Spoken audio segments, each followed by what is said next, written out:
Welcome back to Tailor Tales Cain through Chapter 7. This is Commentary and I am Ary. Let's just continue. Yeah, whatever.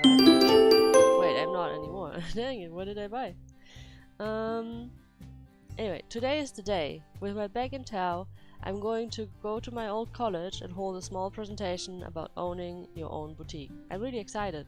Wait, might that be the college Cain goes to, mayhaps? Because she said at the beginning it's the same college, right? So maybe we will meet him.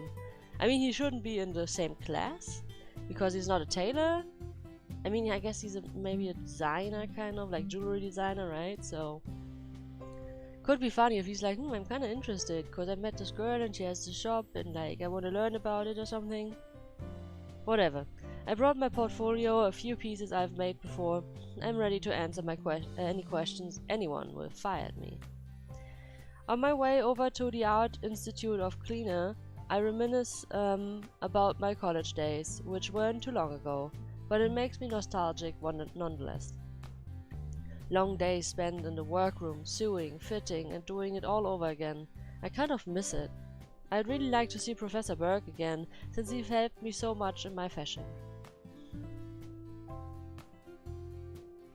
Once I step foot on the campus, I am immediately taken back to when I still went to college here and stayed at the dorms. When Sarah was my roommate and we had loads of fun together. That was just half a year ago. Campus is busy and full of people, so I worm my way through the crowd towards the main building where my presentation is being held. At the entry, I'm greeted by a familiar face. Miss Camino! It's Professor Urgh! Hello, I greet him back. It's so nice to see you could make it. Why don't I escort you to the lecture hall? I'm nervous, but so excited as well. Professor Urgh leads me to the lecture hall, passing by students on our way there. How is it going with your boutique so far? He asks me. I've got everything set up, and while I'm not making any profit just yet, I do get more customers each day. Sounds like it's going well then, he says with a nod. I've always had high hopes for you, Camino. I blush a little at the compliment. Aw, thanks, Professor Urgh. I hope I exceed your expectations. If there's anyone who can do it, it's you. Now, shall we head to the lecture hall? I take in a deep breath. You can do this, Ary. Let's. The sun is bright and warm where I step outside onto the campus again. Students are sitting down on the grassy fields, studying and chatting with friends.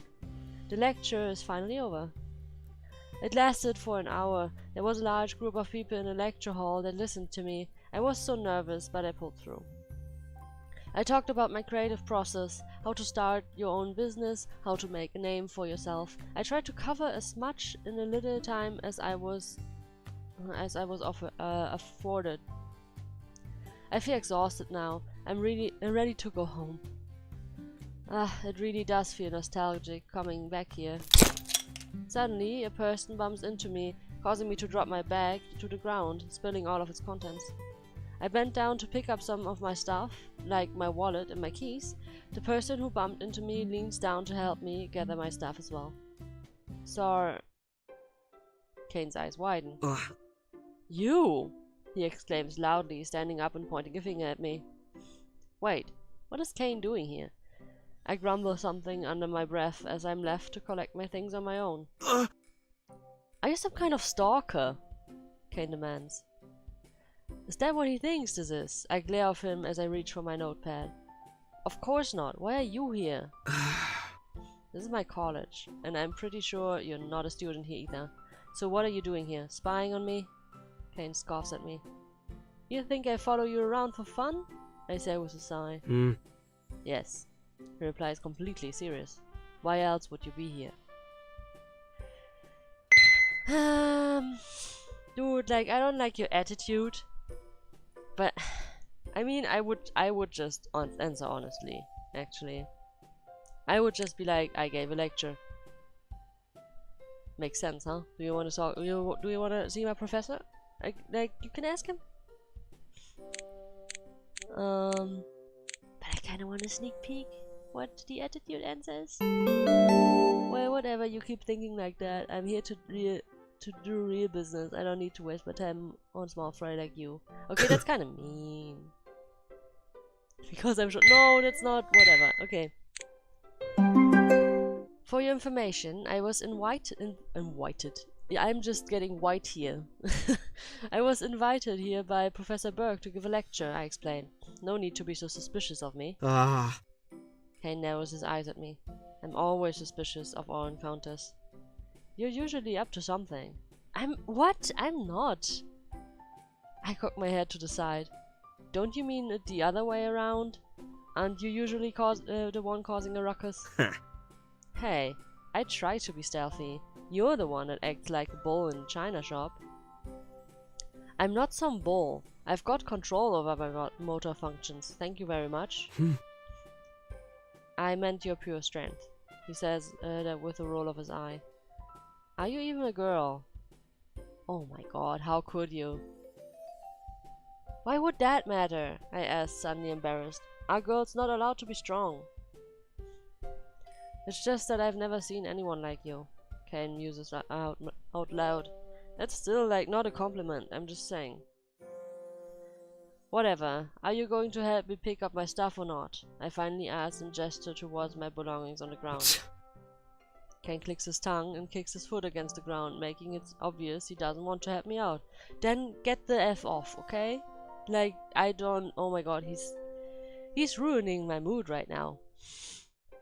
I really don't click with him, I think. He's just too much of a brat. I don't like brats. I like kind people. I grab my portfolio, grumbling under my breath that he isn't going to help. But then he's suddenly at an eye level with me. I'm staring right into his eyes. He blinks, then looks away, handing me a couple of papers that were thrown out. He seems a bit apprehensive. Am I taming him? Like literally making him a nice person? Or like a decent person? Let's leave it like that. Let's like correct that. I accept them, neatly stacking the papers containing my designs and storing them in my portfolio. How are your knees? Yes, a bit bashfully. I'm surprised he would even ask. My battle scars are healing up quite nicely. Cain snorts at my comment of calling them battle scars. There's even a tiny hint of a smile on his face. It looks rather nice on him. New design? I run a store of clothes. You saw it. What? Cain asks as he hands me over another piece of paper. Yes, I went to college here for fashion design. I own the boutique you delivered drinks at. Oh, I didn't realize you were the owner. Cain looks down at the ground as he scratches his nose. What's your major? I ask out of politeness. Metalwork, he says. Cain finally hands me the last thing left on the ground. Before I can thank him for his help, Cain suddenly springs upright, his eyes widening slightly. Then he takes off without saying a word. I frown at his bag, shrinking into the distance. What in the world was that about? It was like he saw a monster behind me and ran away. It's probably those punks that bullied him. I pick myself up from the ground and make sure I didn't leave anything behind. However, I spot a pencil case of mine on the ground still. Another hand picks up my pencil case right as I try to reach for it. Huh? Who are you? Spiky-haired guy. I guess he has spiky hair. Here you go, he says. I kindly accept it and stuff it in my bag. Thank you. At least some people still have manners. Ah, yeah. I saw you run into Cain just now. I study the young man in front of me, so he knows him. Spiky hair, fashionable clothes. He's staring at me with curiosity. I don't recognize him, just must be another student here on campus. Actually, like, who could he be? Like, he could be that he's not connected to anything, but he also could be the hater. Like, Mini-Me on that forum, right? Because, like, that has to be some character that we meet sometime. Come on. Are you two friends? I ask. Eh? No, he hastily denies. Um. We're not really... He kicks his foot on the ground, sulking. He looks a bit dejected. I wonder why. Well, I'm not a friend of Cain's either, if that's what you're wondering about. He shakes his head. I don't think anyone is. Before I can question him further, wonder what he meant by that, he suddenly grows all shy and starts to mumble something under his breath. Yeah. I saw your designs at your presentation. They were really cool. Okay, never mind. Oh, you saw my presentation? I asked him cheerfully. I'm so glad someone thought positively of it. Not expecting my reaction, his eyes simply grow wide and he starts to stammer his words. Yeah. He clears his throat. Okay, wait, I have to process. Okay, so this is, this is like, as I said already, like, this is not Mini-Median. But like, is he having a little, like, kind of teacher crush on me right now, or is it just, like, my designs? Because, like, he was surprised when I reacted, like, so happily, so maybe he was like, oh shit, my heart is fluttering, and then he will have a rivalry with Cain. I mean, that would be kind of funny. Yeah, your designs are really cool. I like them. He flashes me a cute and bashful smile. Oh, thanks, that makes me happy, I say, feeling pride swell up in my heart. Though the green one was a bit odd. I raise my eyebrows at him. Odd. Oh? He is the guy. Oh, it reminded me of something I saw. Are you familiar with the website? This website called Daisy Camino. I see my old yeah, he is. Then he is Mini-Me. I see my old Professor Urgh running after me, interrupting my conversation with the young man. Thank goodness I could still catch up to you. You forgot this, he says, as he hands me over my agenda. I'm just losing everything today. Oh, thank you very much. Without this, it would be a mess with my planning. I quickly stuffed the agenda in my purse. The professor looks over at the young man, giving him a nod. Sterling, how are you? I'm fine, Professor Urgh. Kevin Sterling here is a great student majoring in fashion, much like you did. Miss Camino is a great role model to have. The boy named Kevin slowly starts to get a pink hue on his cheeks. I'm sure she is. Now, if you excuse me, I need to get back to class. Kevin trips over his feet as he tries to scramble away from the two of us, then quickly runs away. Huh. I wonder what that was all about. Was he going to ask me if I knew about the website Daisy Dots? It sounded like it. Feel free to come back. We'd love to have you around again, says Professor Urgh. I think about it. But now I have to get back to work, I say with a smile. We both bid off goodbyes and walk away from each other. As I continue walking down the campus, I realize I've gotten a bit famished.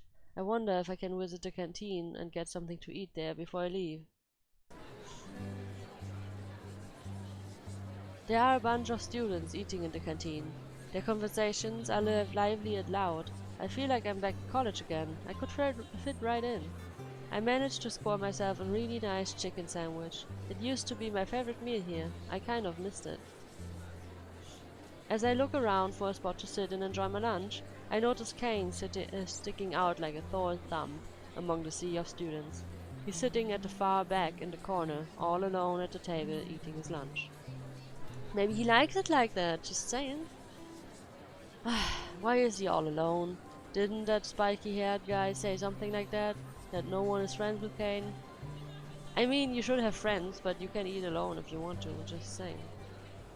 Seeing him poke at his food while leaning his chin on top of his hand makes my heart ache for him. I mean, he seems to be thinking, but like, I mean, it sounds kind of like he's like overthinking or like in a bad mood, like a bit sad. So I guess it would be good to go over and ask or talk to him. When I was still in college, I had Sarah to hang out with. I was never really alone. However, I can't imagine how lonely it must feel to not have anyone to talk to. I feel a strong urge to walk up to him. My feet have a mind of their own as I wade through the other students. Cain doesn't notice me at all as I approach his table. I should ask. Is this seat taken? I announce my presence to him. Shocked to hear someone talk, Cain looks up at me. When he sees it's me, he immediately pulls his face into a scowl. It's you. Well, can I sit here or not? I press him. Do whatever you want, I don't care, he says flippantly, putting his beanie down to cover most of his face. Really? So I guess he wants me to, but he's too embarrassed to say so? Is what I take of it. I take a seat opposite of him, putting down all my belongings next to me. I bet like if I just sat down he would have said like, I don't want you to be here, but he's secretly happy about it. But yeah, it's polite to ask, so. I carefully unwrap the plastic of the sandwich and take my first bite. It's good. Cain taps his fingers onto the table, not touching his food. Has anyone ever told you that you're like a cockroach you can't get rid of? Asks Cain. I stop chewing. Is he comparing me to a cockroach? How rude! I say with a mouthful of chicken. Don't compare me with such unsanitary bug. How about a dung beetle then? Cain offers. I grit my teeth. Why did I sit here? I immediately regret feeling pity for him. Only if I can call you a shrimp.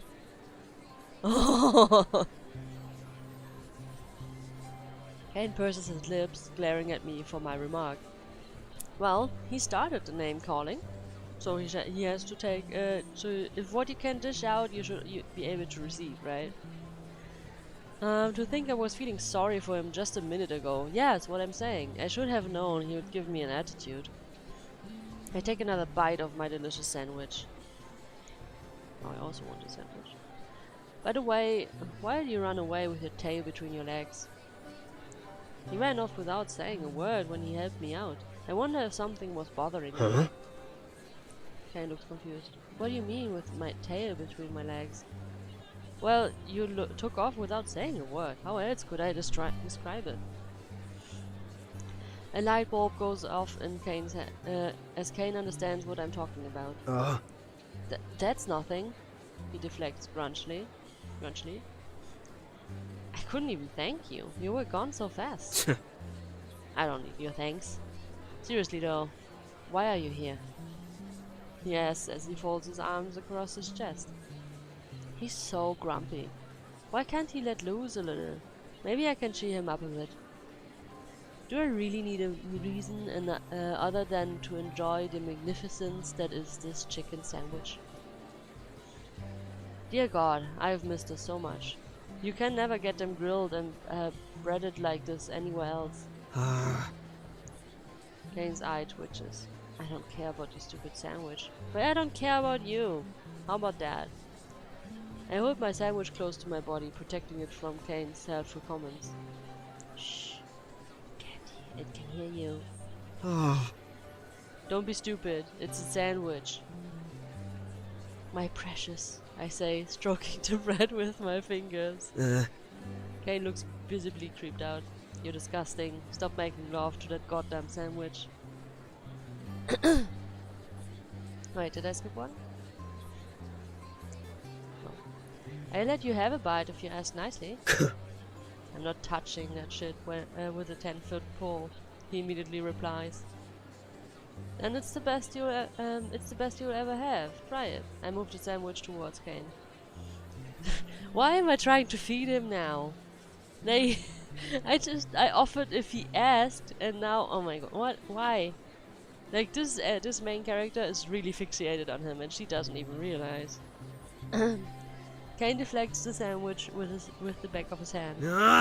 Don't go shoving that in people's faces, he barks. I mean, he has a point. Come on, try it. It will cheer you up, I say in a sing-song voice, hovering the sandwich near his mouth.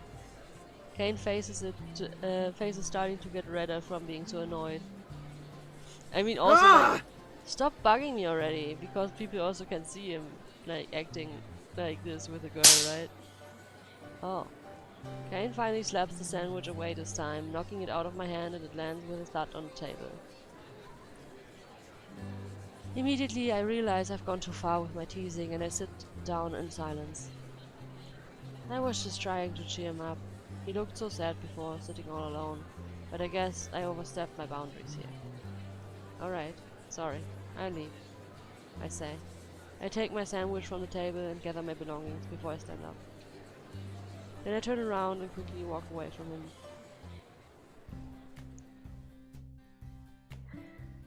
Well, that was depressing. Why is this route so depressing, man?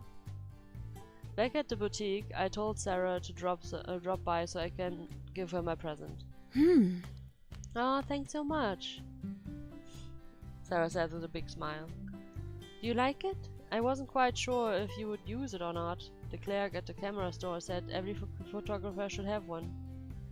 Sarah shakes the camera lens, clinking in the clinking kit box at me. Cleaning. Oh my god.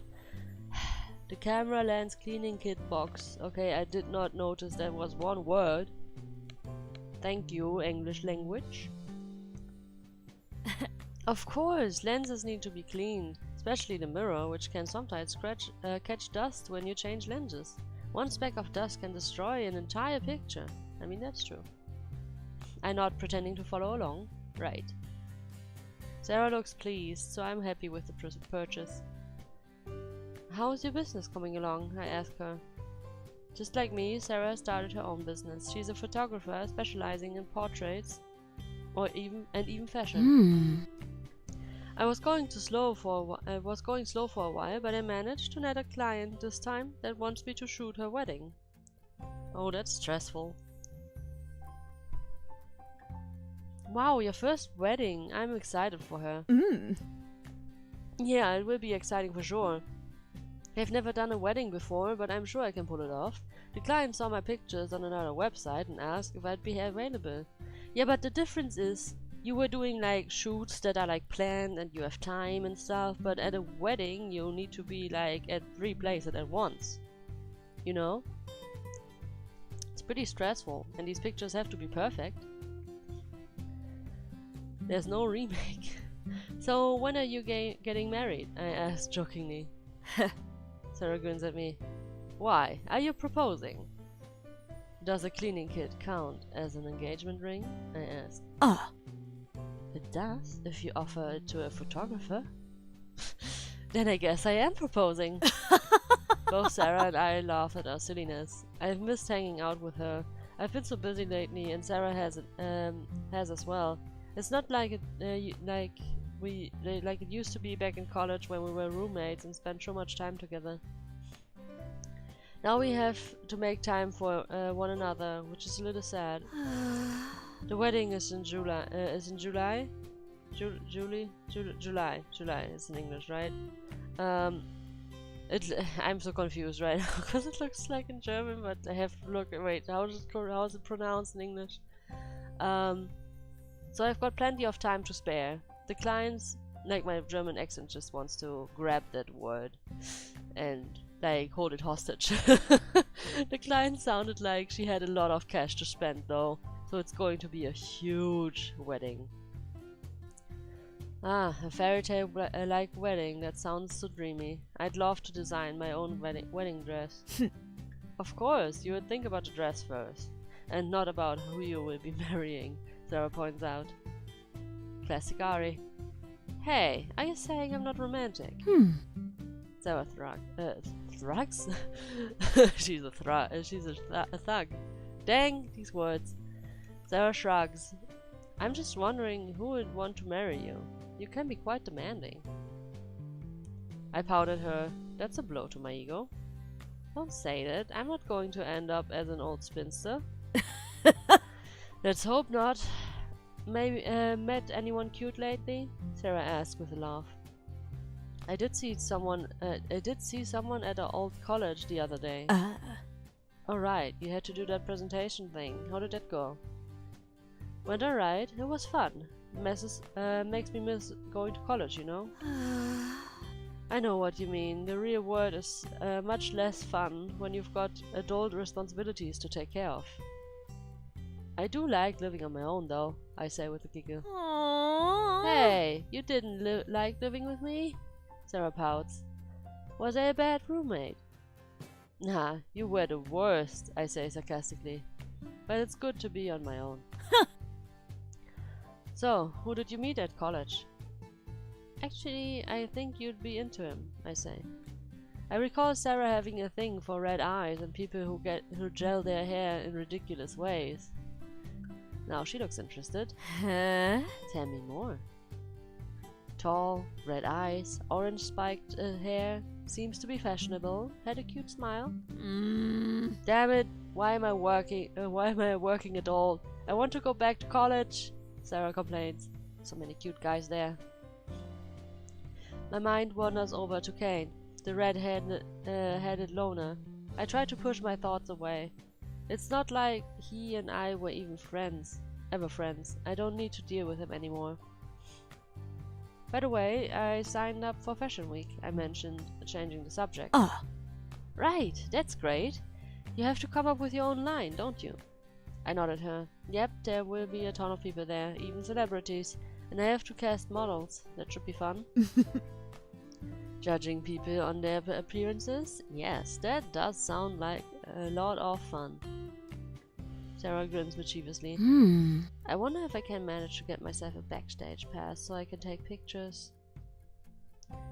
I try looking on their website. If you get in early, you might get a spot. Yeah, I will. Sarah flashes me a confident smile. Anyways, I should go now. I need to edit a picture of someone's dog.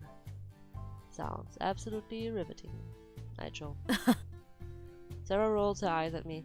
I remember that. She bids her goodbye and leaves the boutique.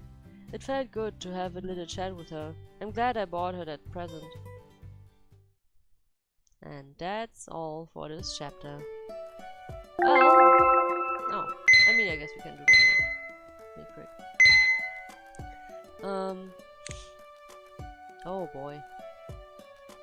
Long pants, these things, and that, okay. Do I have enough? I don't have money.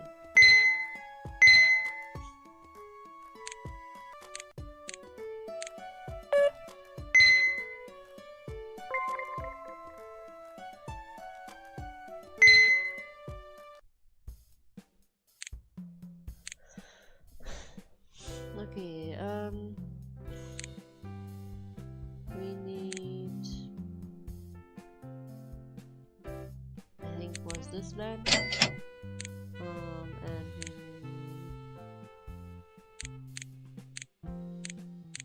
these hems,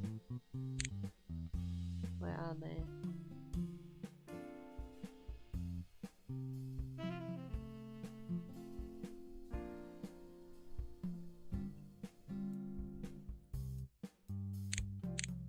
Oh, here. And we need a certain pattern.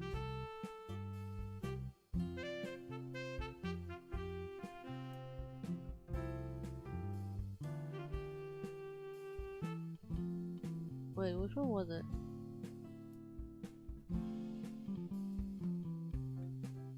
It was a QB design, right? Oh, this one, I think.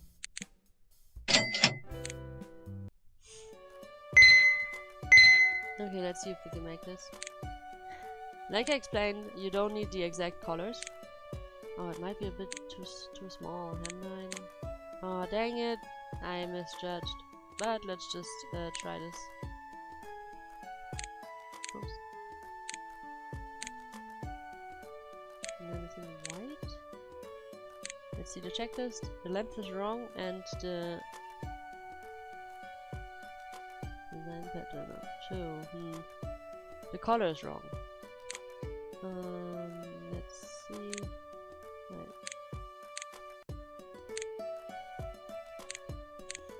Okay, now it's right. Actually, it doesn't look anything like what the client wants, but the length was wrong, so we have to go back. So this length, hemline, in pink, and then we need this pattern in, what was it? Also violet, right? It's 2 types of violet. And that worked! Well, now you saw how these clients like get more complicated and what you need to do. Anyway, see you in the next chapter. Bye!